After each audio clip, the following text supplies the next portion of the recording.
الحمدللہ رب العالمین والصلاة والسلام علی سید المرسلین اما بعد فاعوذ باللہ من الشیطان الرجیم بسم اللہ الرحمن الرحیم الصلاة والسلام علیکہ یا رسول اللہ وعلی آلکہ واصحابکہ یا حبیب اللہ الصلاة والسلام علیکہ یا نبی اللہ وعلی آلکہ واصحابکہ یا نور اللہ۔ اللہ عز و جل قرآن پاک میں انسانوں کی پیدائش کا مقصد بڑے واضح طور پہ بیان فرمایا ہے۔ ارشاد ہوتا ہے وَمَا خَلَقْتُ الْجِنَّ وَالْإِنسَ إِلَّا لِيَعْبُدُونَ، اور میں نے جنوں اور انسانوں کو نہیں پیدا کیا مگر اس لیے کہ وہ میری بندگی کریں، میری عبادت کریں۔ انسانوں کی اور جنوں کی پیدائش کا اور تخلیق کا مقصد یہ ہے کہ وہ اللہ تعالیٰ کی عبادت کریں۔ اب یہ عبادت کون سی ہے کہ جو مقصد زندگی ہے اور جو پوری زندگی کرنی ہے اور جو پوری زندگی پر محیط ہونی چاہیے؟ اس کے حوالے سے عرض یہ ہے کہ عبادت سے مراد ہر وہ کام ہے جس سے اللہ تعالیٰ راضی ہوتا ہے، جو کام اللہ تعالیٰ کو راضی کرتا ہے۔ ویسے تو عبادت کا جو لغوی معنی ہے، جو اصطلاحی معنی ہے، اس کے اعتبار سے تفصیلی کلام علماء نے کیا ہے کہ عبادت کا مطلب روندنا ہوتا ہے، اور صراط معبد اس راستے کو کہا جاتا ہے کہ جس پر کثرت سے لوگ چلیں تو گویا ان کے پاؤں اس کو روندیں۔ اور جو اس کا شرعی معنی ہے وہ ہے اقصی غایت الخضوع، انتہا درجے کی عاجزی کا نام عبادت ہے۔ خالق، مالک، معبود سمجھتے ہوئے جو اللہ تعالیٰ کے لیے عاجزی اختیار کی جاتی ہے اسے عبادت کہا جاتا ہے۔ یہ میں جنرل میننگ کے اعتبار سے بات کر رہا ہوں، لیکن چونکہ بیان یہ فرمایا گیا کہ پیدائش کا مقصد ہی یہ ہے تو اس کی پھر وسیع معنی کے اعتبار سے علماء نے فرمایا کہ ہر وہ کام جس سے اللہ تعالیٰ راضی ہوتا ہے وہ عبادت ہے۔ اب جب یہ معنی لیتے ہیں تو اس میں نماز، روزہ، حج، زکوٰۃ، تلاوت، ذکر اللہ، درود پاک، یہ تو بڑا واضح طور پہ شامل ہی ہے، لیکن اس کے علاوہ زندگی کے جملہ معاملات میں جب اللہ تعالیٰ کی رضا کے لیے کوئی کام کیا جاتا ہے تو وہ بھی عبادت بن جاتا ہے۔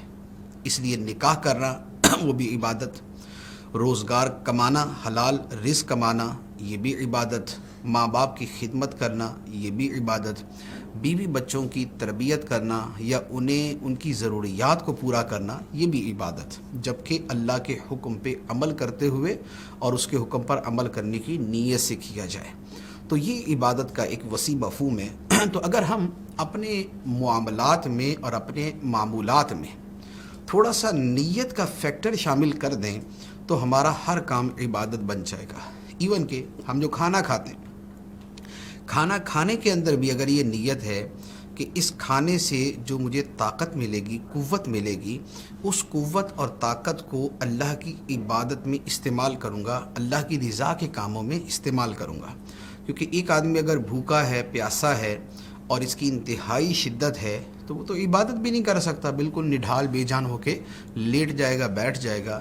لیکن جب وہ اس لیے کھاتا ہے کہ میرے اندر قوت آئے تاکہ میں نماز پڑھ سکوں، تاکہ میں عبادت کر سکوں، تو اب یہ کھانا کھانا جو فی نفسی ہی ایک محض جائز کام تھا، مباح کام تھا، نہ ثواب نہ گناہ، لیکن اس نیت کی وجہ سے یہ بھی ثواب کا کام بن گیا، یہ بھی اللہ کی رضا کا سبب بن گیا، اور جب اللہ کی رضا کا سبب بنا تو یہی کام عبادت بن گیا۔ تو نیت کا معاملہ جو ہے یہ بڑا اہم ہے، اس لیے نیتیں کرنا جو ہے وہ اپنی زندگی کا معمول بنا لے، انشاءاللہ جو بھی جائز کام کریں گے اور اس میں اچھی نیت ہوگی تو وہ ثواب کا کام بن جائے گا۔ اللہ تبارک و تعالی ہمیں عمل کی توفیق عطا فرمائے۔ اب ہم سوالات کی طرف چلتے ہیں۔ اسلامی بہن کا سوال ہے، پوچھ رہی ہیں کہ کیا کھانا کھانے سے وضو ٹوٹ جاتا ہے؟ کھانا کھانے سے وضو نہیں ٹوٹتا، یہ بڑی واضح سی بات ہے۔ غلام مرتضیٰ بھائی پوچھ رہے ہیں کہ اگر امام صاحب جماعت سے غائب رہیں اکثر تو کیا ان کی تنخواہ سے کٹوتی کی جائے گی؟ لفظ استعمال کیا کہ اکثر غائب رہتے ہیں امام صاحب، تو تنخواہ سے کٹوتی کی جائے گی یا نہیں؟ تو دیکھیں اس میں مسئلہ یہ ہوتا ہے کہ امامت کا جو دار و مدار ہے وہ دو صورتوں پہ ہوتا ہے، ایک بطور وظیفہ کے اور ایک بطور اجارہ کی، اور کسی جگہ پر اجارہ بما وظیفہ کی ملی جلی صورت ہوتی ہے۔ تو حکم شرعی یہ ہے کہ جب اجارے کی صورت ہوتی ہے تو جو اپنے اجارے کے کام میں وقت میں جتنی کمی کرے گا اس کی اتنی کٹوتی کر دی جائے گی، اور وظیفے کی صورت ہو تو وظیفے کی صورت یہ ہوتی ہے کہ اگر اس نے جو معروف انداز میں کام کرنا تھا وہ اس نے کیا ہوا ہے، تو اب اگر وہ درمیان میں چھٹی بھی کرتا ہے تو اس کی کٹوتی نہیں ہوگی۔ لیکن یہ ذرا پیچیدہ مسئلہ ہے، شاید اس کی تفصیل یوں سمجھ نہ آئے، تو آپ سمپلی یہ ہے کہ امام صاحب کے ساتھ یہ بات کر لینی چاہیے کہ اگر چھٹی کریں گے تو تنخواہ کاٹی جائے گی۔ تو جب یہ آپ بات باقاعدہ کر لیں گے تو پھر کوئی بعد میں نزاع نہیں ہوگا، جھگڑا نہیں ہوگا، اور آپس کے اندر کوئی بدمزگی پیدا نہیں ہوگی۔ محمد خرم بھائی یہ کہہ رہے ہیں کہ کیا بیماری اڑ کر لگ سکتی ہے یا نہیں؟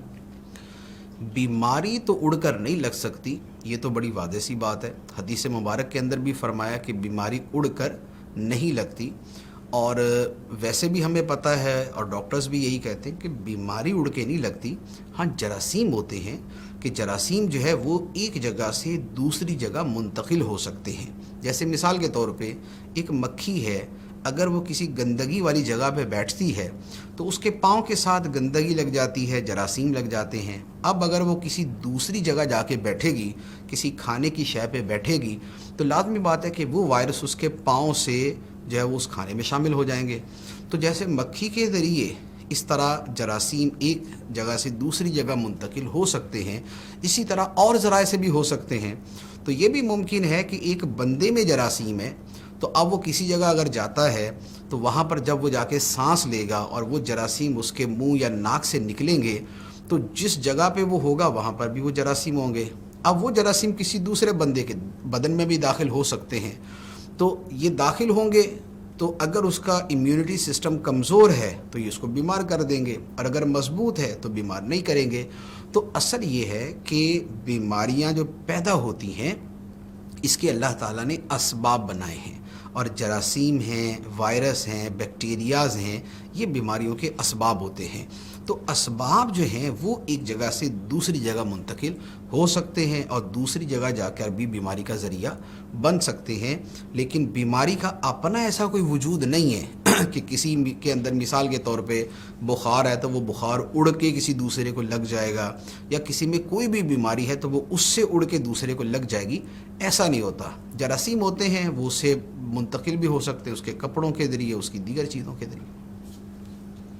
دلاور بھائی پوچھ رہے ہیں کہ 12 اماموں کی کیا حقیقت ہے؟ 12 اماموں کی حقیقت یہ ہے کہ اہل بیت میں سے 12 وہ ہستیاں ہیں کہ جن کا مقام بڑا بلند ہے، اور ان ہستیوں کو 12 امام کہہ دیا جاتا ہے۔ ان کی گنتی 12 کے ساتھ کی جاتی ہے، جس میں آخری جو ہے وہ امام مہدی رضی اللہ تعالی عنہ ہیں۔ تو یہ سارے کے سارے ہمارے بزرگ ہیں، یہ سارے کے سارے سلف صالحین میں سے ہیں۔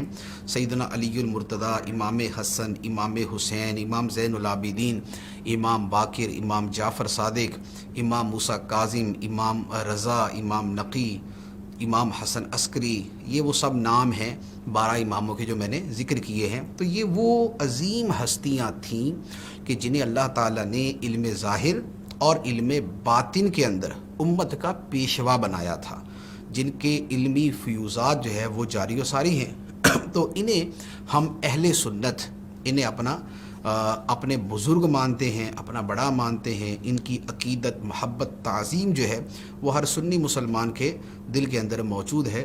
تو یہ ہے، یہ ہمارا جو اہل سنت کا موقف ہے وہ یہ ہے۔ باقی اس کے ساتھ ایک چیز میں اور عرض کر دوں، وہ یہ ہے کہ بعض لوگ جو ہے ان کو ائمہ معصومین سمجھتے ہیں، تو اہل سنت کا عقیدہ یہ نہیں ہے۔ اہل سنت کا عقیدہ یہ ہے انبیاء علیہم السلام اور ملائکہ کرام یہ معصوم ہے، اس کے علاوہ کوئی معصوم نہیں ہے۔ یہ اہل سنت کا جو عقیدہ وہ میں نے عرض کر دیا۔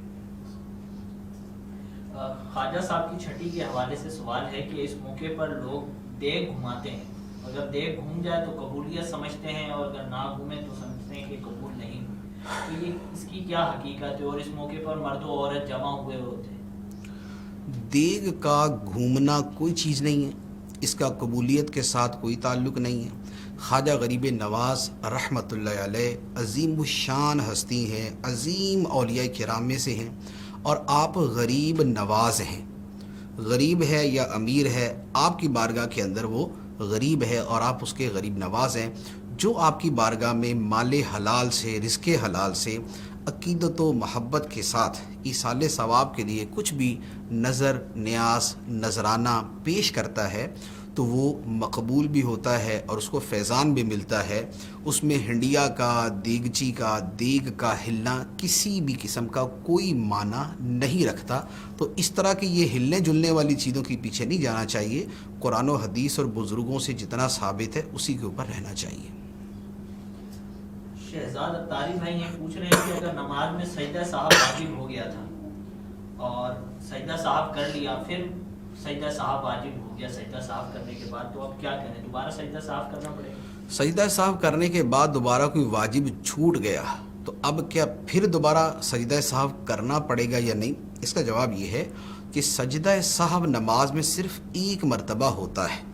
اگر مثال کے طور پہ 2، 3، 4، 5 واجبات چھوٹ گئے تب بھی ایک ہی سجدہ صاحب کرنا ہوگا، اور سجدہ صاحب کرنے کے بعد اگر دوبارہ کوئی واجب چھوٹ گیا تو پہلے والا وہی کافی ہے، نئے سرے سے سجدہ صاحب نہیں کرنا ہوگا۔ زمان جٹ بھائی ہیں، وہ آپ کو سلام کہہ رہے ہیں۔ وعلیکم السلام ورحمۃ اللہ وبرکاتہ۔ عبدالشکور بھائی ماشاءاللہ جزاک اللہ کہہ رہے ہیں۔ سفیان بھائی سوال پوچھ رہے ہیں کہ حاملہ خواتین کرسی پر بیٹھ کر نماز پڑھ سکتی ہیں؟ مطلقاً تو اس کی اجازت نہیں ہے کہ حاملہ خاتون کرسی پر نماز پڑھے، اس کے لیے بھی سجدہ کرنا، قیام کرنا یہ اسی طرح فرض ہے جیسے کسی بھی دوسری خاتون کے لیے فرض ہوتا ہے۔ صرف ایک خاص صورت ہو سکتی ہے کہ اس کی جو پریگنینسی کی صورت ہے وہ ایسی ہے کہ جس میں سجدہ کرنا اس کے لیے ممکن نہ رہے، تو ایسی صورت کے اندر جو ہے وہ ہو سکتا ہے کہ اس کے لیے پھر سجدے کی معافی ہوگی، سجدے کی معافی ہوئی تو پھر قیام کے بھی اس کے ساتھ معافی ہو جاتی ہے، تو اب وہ کرسی پہ بیٹھ کے پڑھ سکتی ہیں، لیکن یہ بہت ریئر کیس ہوتا ہے، بڑی نادر صورت ہوتی ہے، ورنہ بہرحال کم از کم یہ ضرور ہوتا ہے کہ سجدہ وہ کر سکتی ہیں اگرچہ تھوڑی سی تکلیف سے اس کو کرنا پڑے۔ ہاں یہ ہے کہ واقعتاً کسی کے ساتھ ایسی صورت پیش آ گئی، کوئی میڈیکلی اس کے ساتھ ایسا پرابلم ہے یا فزیکلی اس کے ساتھ ایسی صورت بن گئی کہ اب واقعتاً اس کو سجدہ کرنا ممکن نہیں رہا، تو اب بھی صورت کے اندر وہ چیئر پر بیٹھ کے نماز پڑھ سکتی ہے۔ نوید اتاری بھائی کہہ رہے ہیں کہ تفسیر صراط الجنان آپ کا بہت اچھا کام ہے، اللہ کریم اور رسول اللہ قبول فرمائیں۔ آمین۔ مدثر بھائی کہہ رہے ہیں کہ حضرات کیا چیز ہیں؟ حاضرات کیا چیز ہیں؟ حاضرات جو ہے یہ عام طور پہ یہ جنات وغیرہ کو کہا جاتا ہے کہ وہ کوئی ورد وظیفہ پڑھتے ہیں تو اس میں معقلات اور جنات ان کو بلایا جاتا ہے، اسی طرح ارواح کو بلایا جاتا ہے، تو یہ ساری چیزیں جو یہ حاضرات کہلاتی ہیں۔ حاضر کا مطلب ہوتا ہے آ جانا، موجود ہو جانا، کسی جگہ موجود ہونا۔ تو اس طرح کے اور چلے ہوتے ہیں، وظیفے ہوتے ہیں جو پڑھے جاتے ہیں، تو ارواح کو بلایا جاتا ہے یا جنات کو بلایا جاتا ہے یا معقلات کو بلایا جاتا ہے یا ان کو تابع کیا جاتا ہے، جنات کو اور معقلات کو تابع کیا جاتا ہے۔ جنات کو تابع کیا جاتا ہے، معقلات تو جو ہے وہ اس انداز میں تابع نہیں ہوتے، اور ارواح جو ہے وہ تو بہرحال اس طرح تابع ہوتی ہی نہیں ہیں، تو ان کو حاضرات کہا جاتا ہے۔ چلے وظیفے اس کے کیے جاتے ہیں، لیکن یہ میں عرض کروں کہ یہ بڑا نقصان دہ عمل ہوتا ہے۔ کوئی بہت مضبوط دل والا اور بڑا پختہ ارادہ رکھنے والا بڑی استقامت کے ساتھ اس کا کوئی چلہ وغیرہ کرے، اور پھر اس کے پیچھے کوئی مضبوط آدمی بھی ہو، کوئی پیر کامل ہو یا عامل کامل ہو، وہ اس کے پیچھے ہو، تب جا کے یہ کیا جا سکتا ہے، ورنہ حاضرات کے کام ایسے خطرناک ہوتے ہیں کہ بعض لوگ مر جاتے ہیں، بعض لوگ پاگل ہو جاتے ہیں، اور بعض لوگ جو ہے وہ اور طرح طرح کی چیزوں کے اندر مبتلا ہو جاتے ہیں، نفسیاتی مریض ہو جاتے ہیں، تو یہ ہے بڑا خطرناک کام، تو اس میں جو ہے نا وہ یعنی کہ جانا نہیں چاہیے۔ آپ نے ابھی حاضرات اور عاملین کے حوالے سے ارشاد فرمایا، ایک سوال اسی حوالے سے موجود ہے ہمارے پاس، پوچھ رہے ہیں کہ ایک عامل صاحب کے پاس ہم گئے تھے جادو اور جنات کی کاٹ کے لیے، تو انہوں نے ہمیں وظیفہ بتایا کہ سورہ ناس اس طرح پڑھیں کہ سین کو نہ پڑھیں۔ سورہ ناس اس طرح پڑھیں کہ سین کو نہ پڑھیں، اس انداز کے اندر پڑھنا حرام ہے، کیونکہ قرآن مجید کو صحیح پڑھنا فرض ہے۔ تو اب قرآن مجید کو اس انداز میں پڑھنا کہ معاذ اللہ اس کے سین جو ہے وہ سارے کے سارے ختم کر دیے جائیں، یہ پڑھنے کا انداز باطل ہے، ناجائز ہے، حرام ہے، اس پر عمل ہرگز نہیں کر سکتے۔ گلزار بھائی کا سوال ہے، کہہ رہے ہیں کہ جو ناخن ہم کاٹتے ہیں اس کو کہاں پھینکیں؟ جو ناخن کاٹے جائیں اس کے بارے میں جو شرعی رہنمائی ہے وہ یہ ہے کہ ان کو دفن کر دینا چاہیے۔ بال ہیں یا ناخن ہیں، ان کو دفن کر دینا چاہیے، ان کا مستحب طریقہ یہ ہے۔ تو اگر یہ ممکن ہے تو اسی پہ عمل کرنا چاہیے، اور اگر یہ ممکن نہ ہو یا نہ کیا جائے تو بہرحال پھر بھی ان کو کسی پاک جگہ پہ ڈال دینا چاہیے۔ لیکن یہ مردوں کے حوالے سے، عورتوں کے حوالے سے اس میں مزید احتیاط کی جائے گی، وہ یہ ہے کہ وہ اپنے بال بطور خاص کسی ایسی جگہ ڈالے کہ جہاں پر مرد کی نگاہ نہ پڑے، اور ناخنوں کے اندر بھی یہی احتیاط کر لینی بہتر ہے۔ ایک اور سوال ہے ناخن کے حوالے سے، پوچھ رہے ہیں کہ جمعہ کے دن ناخن پہلے کاٹنے چاہیے جمعہ سے یا بعد میں؟ ناخن کاٹنے کے بارے میں دونوں طرح کے اقوال فقہائے کرام نے کتابوں میں لکھے ہیں۔ پہلے کاٹنے کے حوالے سے یہ دلیل ہے کہ جمعہ پوری نظافت کے ساتھ ادا کیا جائے، جیسے بندہ پہلے نہاتا ہے، کپڑے چینج کرتا ہے، اپنے ناخن تراشتا ہے، تو ایک صفائی ستھرائی کے ساتھ وہ جمعہ ادا کرتا ہے۔ اور جو بعد میں کاٹنے کا کہتے ہیں وہ یہ کہتے ہیں کہ اس کا یہ جو ناخن ہے یہ اس کے بدن کا حصہ ہے، تو جب بندہ نماز جمعہ پڑھے گا تو گویا اس کے بدن کے یہ اعضاء، یہ ناخن جو ہیں یہ بھی اس جمعے میں شریک ہو گئے، تو جمعے کی سعادت ان کو مل گئی، اب جمعے کے بعد ان کو کاٹ لیا جائے۔ تو یہ دونوں طرح کے اقوال ہیں، لیکن بہرحال کتابوں میں وہی ہے کہ بعد کا بھی لکھا ہے، پہلے کا بھی لکھا ہے، لیکن عام طور پہ جو ہمارا معمول ہے وہ پہلے ہی کاٹنے کا ہے کہ صفائی ستھرائی کے ساتھ جو ہے وہ مسجد میں شریک ہو۔ شیخ خالد بھائی یہ کہہ رہے ہیں کہ زیورات بینک میں رکھے ہوئے تو کیا ان کے اوپر زکوٰۃ ہوگی؟ زیورات بینک میں جو رکھے ہیں ان کی نوعیت کیا ہے؟ اگر تو بطور حفاظت کے رکھے ہوئے، جیسے لاکر وغیرہ لوگ لیتے ہیں اور لاکرز کے اندر زیورات یا پرائز بانڈز یا کرنسی یہ رکھ دیتے ہیں، اگر تو یہ صورت ہے تو پھر تو اس کے اوپر زکوٰۃ فرض ہے۔ لیکن دوسری صورت یہ بھی ممکن ہے کہ یہ بطور رہن کے رکھے ہوئے، رہن کا مطلب یہ ہے کہ قرض لیا ہوا ہے اور اس کے بدلے میں یہ گروی رکھوائے ہوئے۔ اب اگر گروی رکھے ہوئے ہیں تو جو گروی مال ہوتا ہے اس پر زکوٰۃ نہیں ہوتی۔ تو اب یہ اس صورت کے اوپر ہوگا کہ آپ کی جو مطلوبہ صورت ہے، مسئولہ صورت ہے، وہ کیا ہے۔ حسن بھائی پوچھ رہے ہیں کہ آج کل قرآن پاک سے ہمارے یہاں بال نکل رہے ہیں، اور جب لوگوں سے اس کا ذکر کیا تو کہنے لگے کہ یہ بال حضور علیہ السلام کے، تو اس کی کیا؟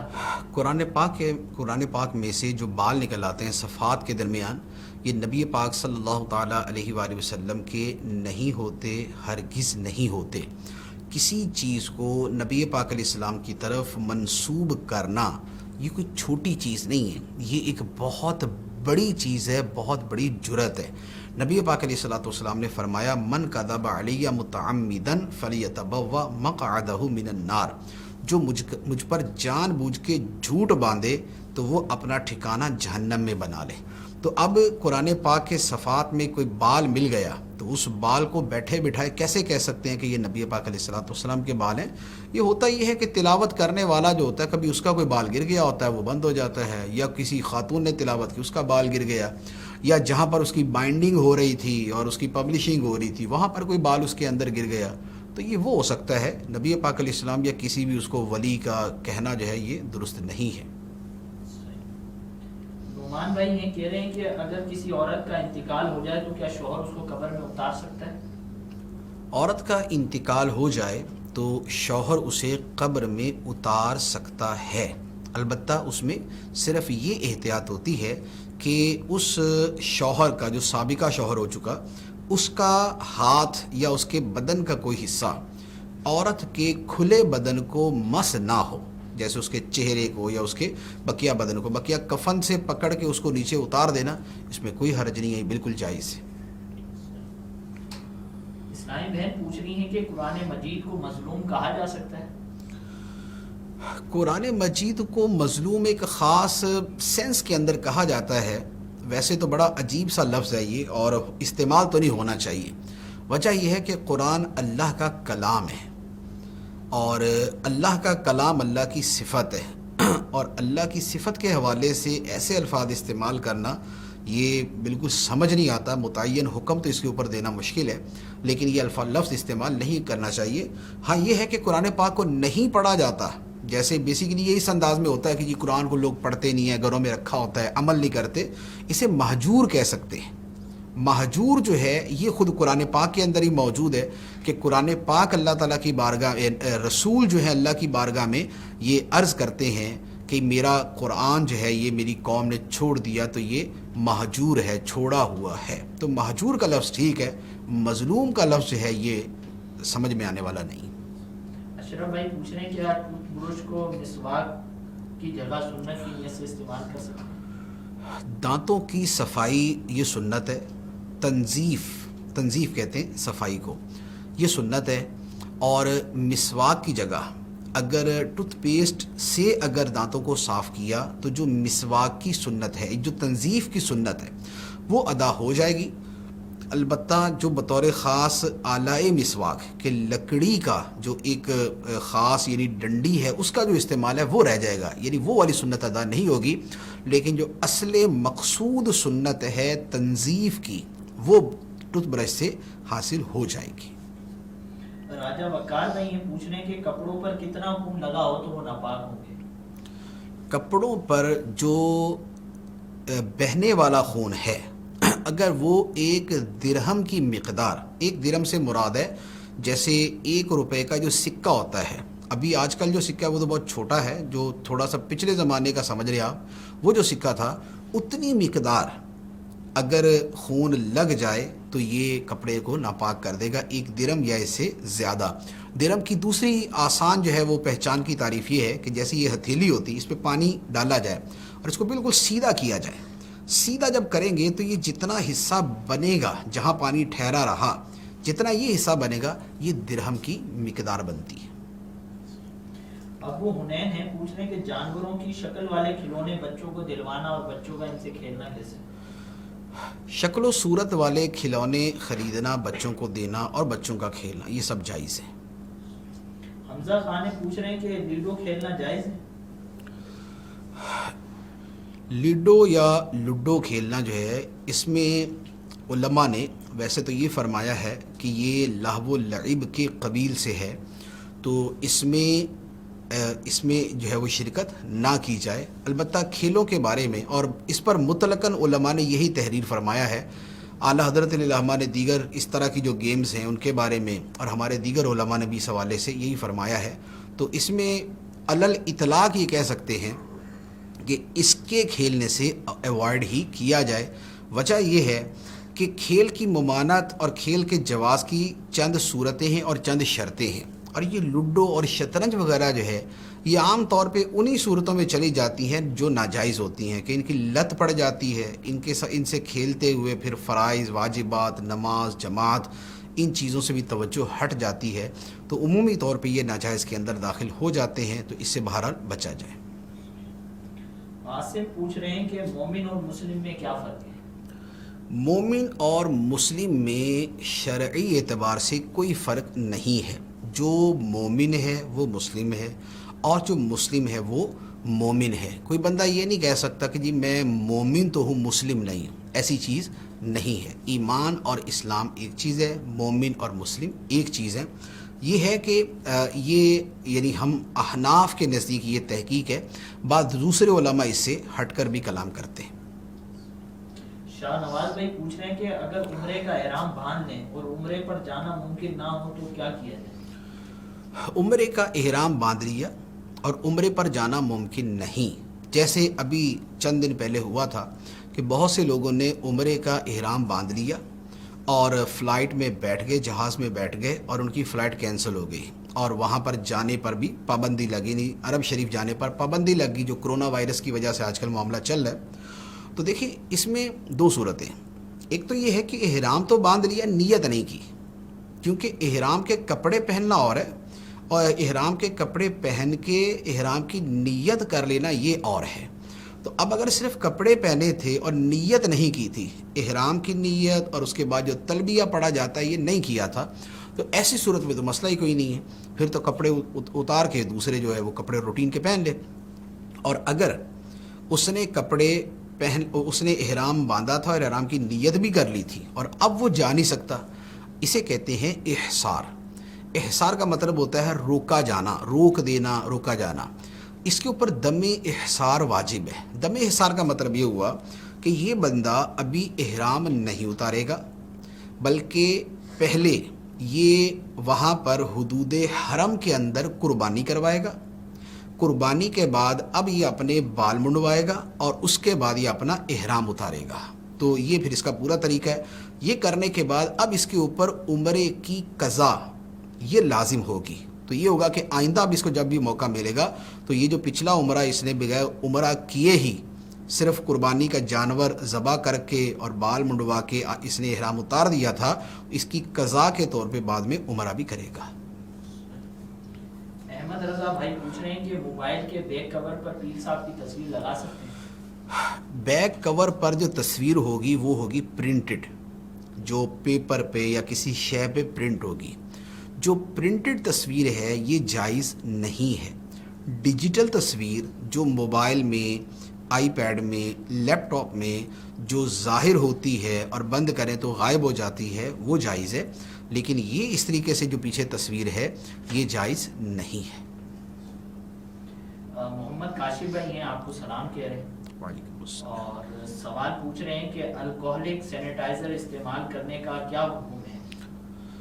الکوہلک سینیٹائزر استعمال کرنا جائز ہے، اور اسے اگر استعمال کریں گے تو اس سے ہاتھ ناپاک نہیں ہوں گے۔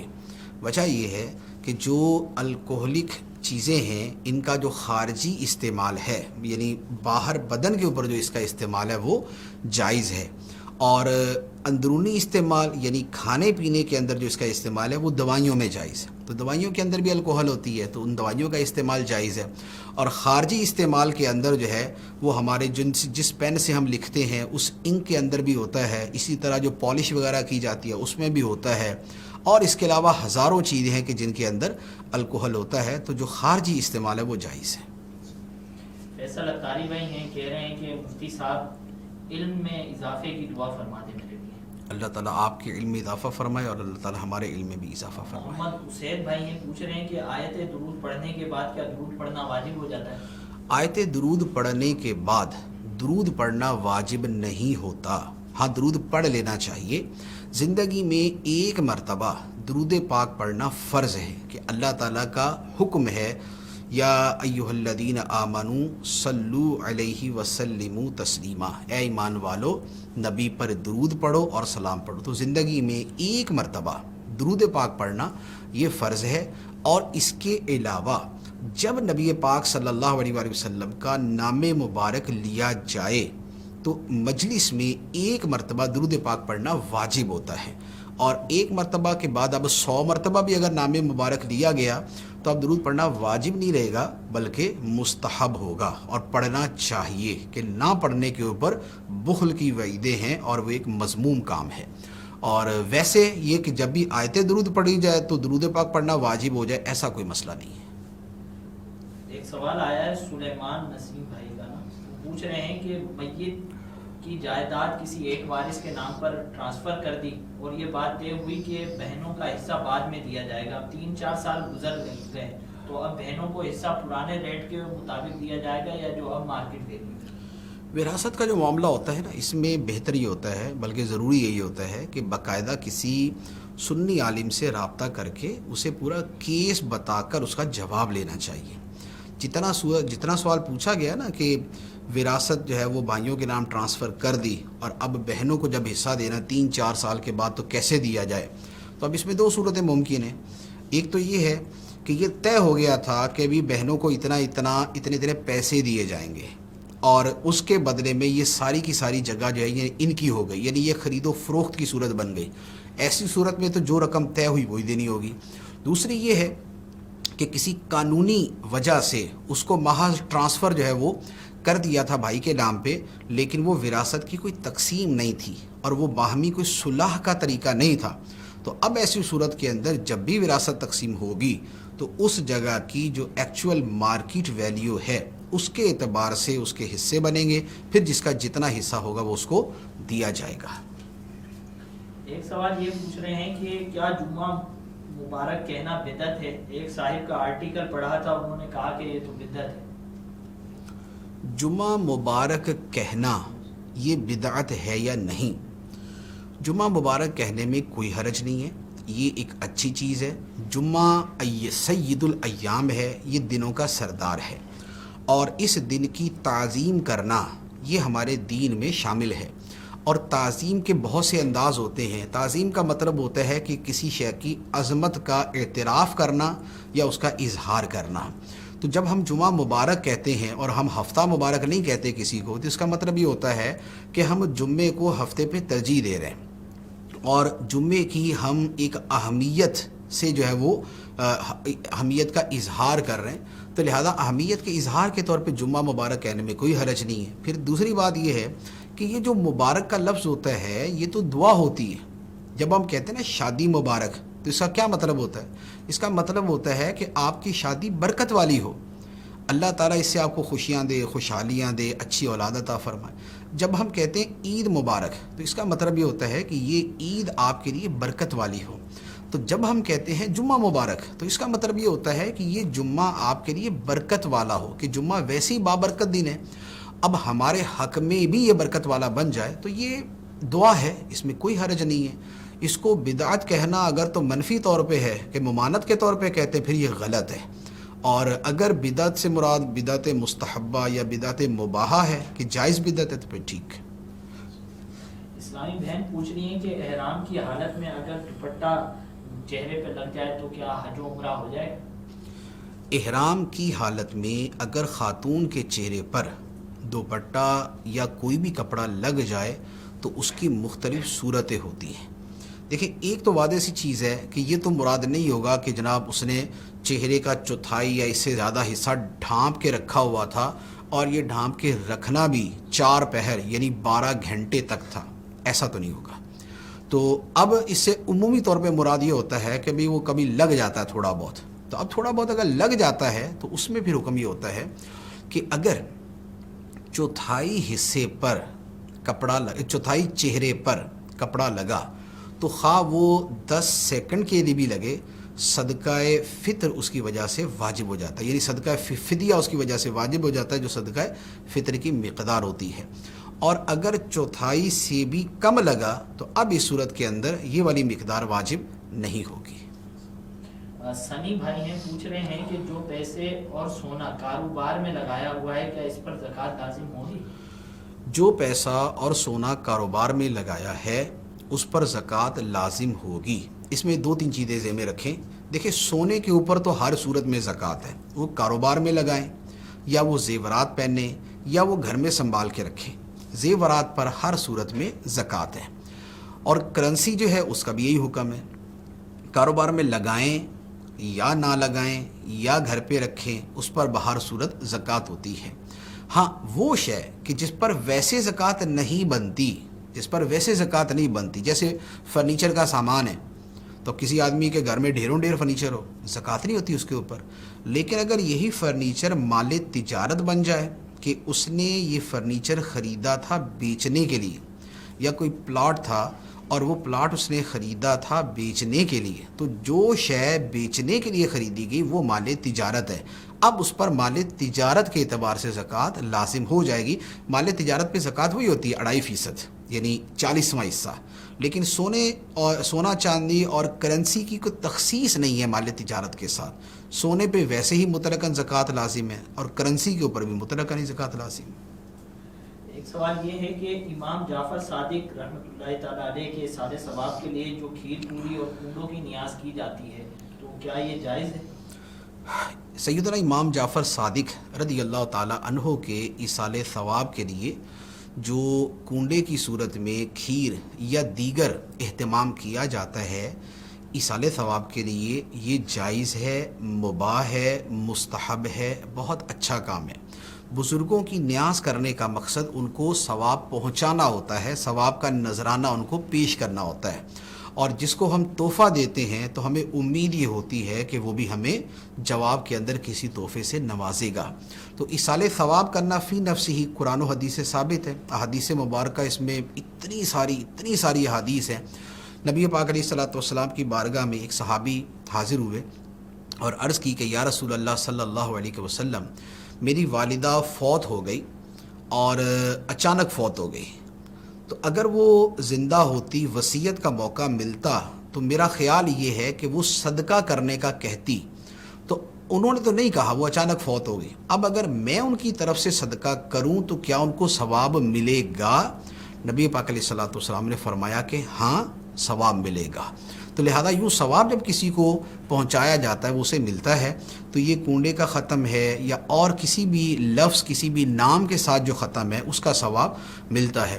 تو سیدنا امام جعفر صادق رضی اللہ تعالی عنہ ہمارے اہل سنت کے بزرگوں، پیشواؤں اور ہمارے بڑوں میں اور اہل بیت کی ایک عظیم ہستی ہیں. ان کی بارگاہ میں ایصال ثواب جائز ہے، مستحب ہے اور انشاءاللہ ان کا فیضان بھی ملے گا. طاہر بھائی پوچھ رہے ہیں کہ اگر نماز میں کوئی سنت چھوٹ جائے، جیسے ثنا وغیرہ پڑھنا، تو کیا نماز ہو جائے گی؟ نماز میں اگر سنت چھوٹ جائے تو نماز ہو جائے گی. سنت کے ترک سے نماز ہو جاتی ہے. ہاں اس میں جو کراہت ہے اس کا حکم آ جائے گا، لیکن وہ کراہت تنزیہی ہوگی یا کراہت اساءت ہوگی. کراہت تحریمی نہیں ہوگی کہ نماز دوبارہ پڑھنی پڑے، یا وہ کوئی بالکل ہی باطل والی صورت نہیں ہوگی. تو ثنا پڑھنا جو ہے یہ سنت ہے، اگر ترک ہوگی تو نماز ہو جائے گی. اسلامی بہن کہہ رہی ہیں کہ امی کہتی ہیں کہ جو لڑکیاں لمبے ناخن رکھتی ہیں ان کی نماز نہیں ہوتی. لمبے ناخن رکھنے کا جو شرعی حکم ہے وہ اپنی جگہ پہ ہے، اور وہ یہ ہے کہ 40 دن سے زیادہ ناخن رکھنا یا بال، بغل کے نیچے کے بال یا ناف کے نیچے کے بال یہ بڑھانا یہ ناجائز ہے. 41 دن ہو جائیں گے تو گناہ ہوگا، لہذا 40ویں دن بہر صورت ان کو کاٹنا چاہیے. تو یہ تو ہے شرعی مسئلہ. اب رہا یہ کہ نماز ان کی ہوتی یا نہیں ہوتی، تو نماز ہو جاتی ہے. نماز کا ناخنوں کے ساتھ ایسا کوئی تعلق نہیں ہے. یاسر خان نے پوچھ رہے ہیں کہ نشے کی حالت میں طلاق ہو جاتی ہے نہیں ہوتی؟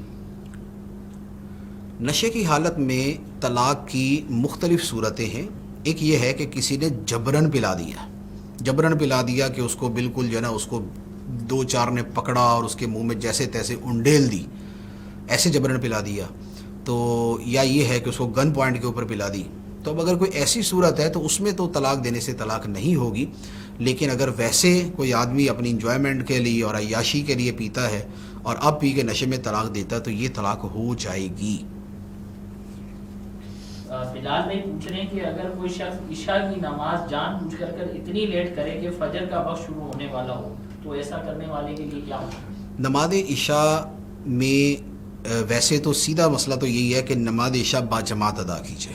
اب باجماعت کا ہمارے ہاں عرف یہی ہے کہ جیسے عشاء کا وقت شروع ہوتا ہے اذان ہو جاتی ہے اور اس کے 15-20 منٹ کے بعد جماعت ہو جاتی ہے. تو لہذا اول حکم تو یہی ہے کہ جماعت سے نماز پڑھی جائے.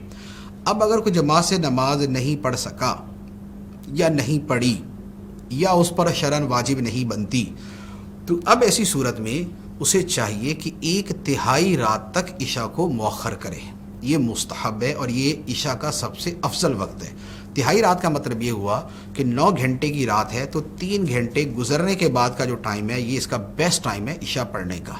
اچھا، پھر اس کے بعد آدھی رات تک کا جو وقت ہے یہ اس کا جائز وقت ہے اور مباح وقت ہے.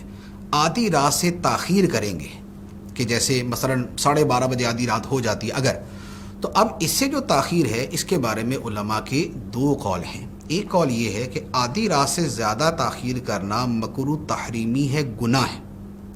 اور دوسرا قول یہ ہے کہ آدھی رات سے زیادہ تاخیر کرنا یہ مکروہ تنزیہی ہے.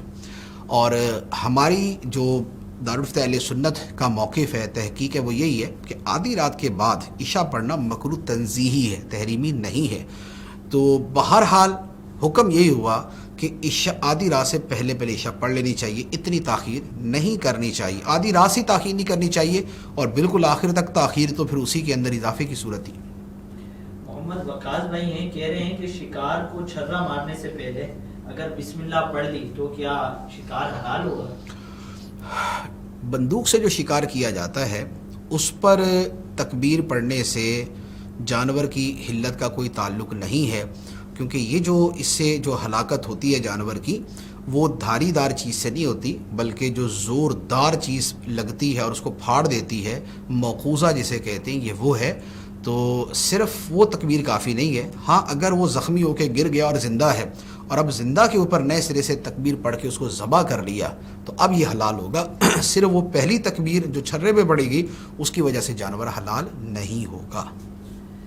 سلیمان شاہ کا سوال ہے، کہہ رہے ہیں کہ میت کے وہ کپڑے جو وہ پہنا کرتا تھا تو کیا وہ بھی وراثت میں تقسیم ہوں گے، ان پر بھی وراثت لاگو ہوگی؟ میت کی ملک میں جو بھی شے تھی اس کی وراثت بنتی ہے، خواہ وہ اس کے کپڑے ہوں، اس کے جوتے ہوں، اس کی کتابیں ہوں، اس کی پراپرٹی ہو اور اس کی کرنسی ہو یا کوئی اور مال ہو، جو مال بھی اس کی ملکیت میں ہے وہ وراثت کا حصہ بنتا ہے۔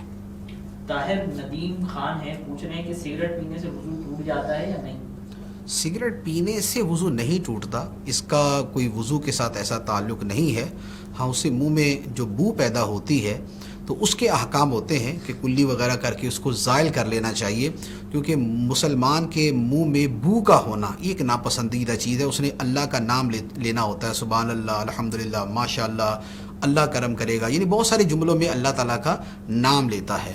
تو ایسے منہ سے نام لینا کہ جس سے بو آ رہی ہو یہ ادب کے خلاف ہے، تو لہذا اس طرح کلی وغیرہ کر کے منہ کو صاف کر لینا چاہیے۔ اور نماز کا مسئلہ یا مسجد میں جانے کا مسئلہ ذرا زیادہ سخت ہو جاتا ہے کہ منہ سے یوں بدبو آ رہی ہو تو پھر نماز پڑھنا یہ منع ہے، پہلے اس کو اچھی طرح صاف کرے۔ اور مسجد میں داخل ہونا ایسی حالت میں کہ منہ سے بدبو آ رہی ہو تو مسجد میں داخل ہونا بھی گناہ ہے، تو لہذا اس طرح کی چیزوں کا خیال کرنا چاہیے۔ عاطف شیخ بھائی ہیں، پوچھ رہے ہیں کہ جانوروں کو کلر لگانا کیسا ہے، مہندی وغیرہ سے ان کو رنگ دیتے ہیں؟ جانوروں کو کلر لگانا، مہندی لگانا یہ جائز ہے، اس میں کوئی حرج نہیں ہے۔ عمر علی بھائی کا سوال ہے، کہہ رہے ہیں کہ نبی کی وراثت بھی کیا وراثہ میں تقسیم ہوتی ہے؟ نبی کی وراثت وراثہ میں تقسیم نہیں ہوتی۔ نبی پاک علیہ الصلوۃ والسلام کی حدیث مبارک ہے کہ ہم انبیاء درہم و دینار کی وراثت نہیں چھوڑتے، ہم جو چھوڑتے ہیں وہ صدقہ ہے، تو لہذا اس مال کو صدقہ کر دیا جاتا ہے، اس کو وراثت میں تقسیم نہیں کیا جاتا۔ عزیز علی ہیں، کہہ رہے ہیں کہ زمین خریدی ہے مگر بیچنے کی نیت نہیں ہے تو کیا اس پر زکوٰۃ واجب ہوگی یا نہیں؟ ایسی زمین پر زکوٰۃ واجب نہیں ہوگی۔ محمد سلیمان بھائی کا سوال ہے، کہہ رہے ہیں کہ شریعت میں ذکر قلبی کی کیا حیثیت ہے؟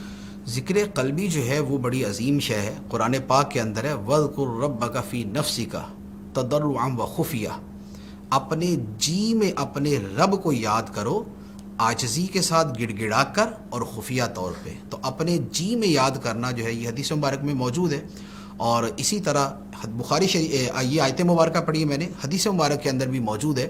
نبی پاک علیہ السلام نے فرمایا کہ اللہ تعالیٰ فرماتا ہے کہ بندہ مجھے اپنے جی میں یاد کرے تو میں بھی اس کو ویسے ہی یاد کرتا ہوں، اپنے نفس میں اپنے دل میں یاد کرے تو میں بھی اس کو ویسے ہی یاد کرتا ہوں، اور اگر وہ مجھے لوگوں کے گروہ میں یاد کرے تو پھر میں اس سے بہتر گروہ فرشتوں کے اندر اس کو یاد کرتا ہوں۔ تو لہذا جی میں دل میں ذکر کرنا جو ہے یہ قرآن اور حدیث سے ثابت ہے۔